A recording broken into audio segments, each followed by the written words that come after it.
Bonjour chers auditeurs, chères auditrices et bienvenue dans l'Éthanol c'est pour les bagnoles, un podcast où on va parler d'alcoolémie.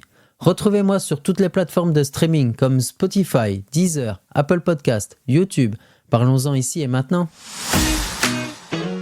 Bonjour et bienvenue dans ce podcast. Je m'appelle Axel, je suis un ancien alcoolique et aujourd'hui je ne touche plus une seule goutte d'alcool. De nature très joviale, toujours dans la bonne humeur, j'ai envie de partager mon parcours dans ce podcast, ainsi vous aider à casser les préjugés et de mettre en lumière cette maladie passée parfois sous silence. Un vrai fléau dans notre société. Une addiction qui peut briser votre couple ou carrément vous ruiner. C'est exactement ce qui s'est passé pour moi. Vous êtes prêts ? Alors c'est parti. Bienvenue dans le 17e épisode qui s'intitule « Concert, hasard et destinée, le récit d'une rencontre ». Puis un jour, étant grand fan de l'artiste Damien Saez, que l'on surnomme l'ours, il sort enfin de sa grotte pour annoncer un nouvel album avec plein de concerts à venir. Sur les réseaux sociaux, je me suis inscrit à des groupes de fans. Je voulais absolument aller à un de ces concerts. Je me dis, c'est bien plus fun d'y aller à plusieurs. Sur un des groupes, j'ai tout naturellement ouvert une discussion. C'est comme ça que j'ai créé ainsi un groupe de 5 personnes sur Messenger. Je me suis lié d'amitié avec l'une d'entre elles. Ensemble, nous sommes allés au concert situé au Luxembourg. C'était génial. J'avais les yeux pleins d'étoiles. Voyant l'ours sur scène, j'étais bouche bée. Après plus de 5 ans d'écoute non-stop et à chanter à tue-tête partout, j'étais émerveillé. Je tchatchais aussi avec une autre femme sur Messenger qui n'a pas pu assister au concert ce jour-là. Vous l'aurez deviné, il s'agit bien de elle. Comme nom d'emprunt, on va l'appeler Laura pour ne pas perdre le fil de l'histoire, quoi.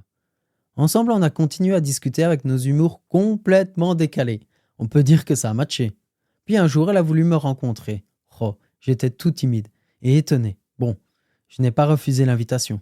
Regardant un peu plus près, au moment où elle m'a donné son adresse de domicile, je me suis dit « Oh la vache !» J'avais 2h30 de route, c'était en France. Off. Après tout, je suis en congé. Je veux faire plus ample connaissance le temps d'une journée, et tant que je suis dans la région méconnue, autant la visiter et faire un road trip par la suite. Me voilà arrivé devant chez elle. Oh là là, le cœur bat vite. Je sonne à la porte chez elle. J'aperçois une silhouette. Ça y est, c'est elle.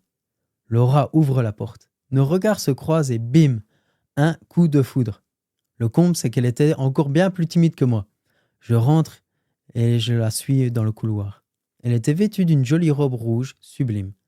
Je rentre dans le salon et j'aperçois son frère et sa maman qui me regardaient. Autant dire que j'étais attendu. Laura me présente son papa et m'a directement charrié sur les stéréotypes belges. Avec mon humour, j'ai accentué les choses. Bien évidemment, c'était drôle. Je passe toute une journée avec Laura. Que le temps passe vite. Si vite que il était déjà 19h. Laura, prétextant de ne pas me laisser partir le ventre vide, elle demanda à ses parents pour que je reste manger. Et ainsi passer plus de temps. Forcément, à table, les parents m'ont questionné sur ma situation professionnelle et toutes sortes de choses. Ben oui, ils voulaient aussi avoir à qui ils avaient affaire. C'est naturel. Cependant, une chose m'a intrigué. La suite sera dans le prochain épisode. Suspense.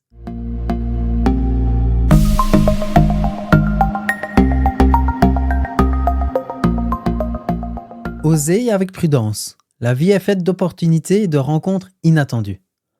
Ce qui commence par une simple passion, un concert tant espéré, peut se transformer en une aventure humaine bouleversante. Oser sortir de sa zone de confort, partir à la découverte, suivre son instinct. C'est souvent ainsi que naissent les plus belles histoires. Et si le destin nous tend parfois la main, il ne faut pas pour autant foncer les yeux fermés. Dire oui à l'inconnu, c'est bien, et avec un brin de prudence. Derrière l'excitation d'un voyage ou d'une nouvelle rencontre, il est essentiel de garder du recul, d'écouter son intuition et de ne pas ignorer les signaux d'alerte. Alors oui, il faut vivre. Oui, il faut tenter. Oui, il faut se laisser surprendre. Cela dit, toujours avec conscience et discernement. Parce que les plus belles aventures sont celles où on se sent en sécurité. Celles qui nous enrichissent sans nous mettre en danger. Oser et jamais à n'importe quel prix. La confiance et la prudence vont toujours de pair. Merci de m'avoir écouté. La suite dans le prochain épisode qui s'intitule « Pourquoi j'aurais dû parler ce jour-là ».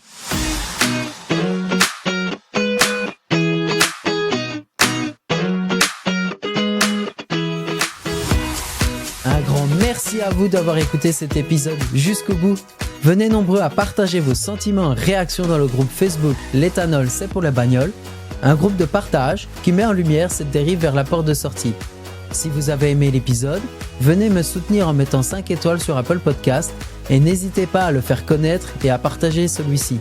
Retrouvez-moi aussi sur Instagram, prenez soin de vous et à très bientôt dans un nouvel épisode de L'éthanol c'est pour les bagnoles.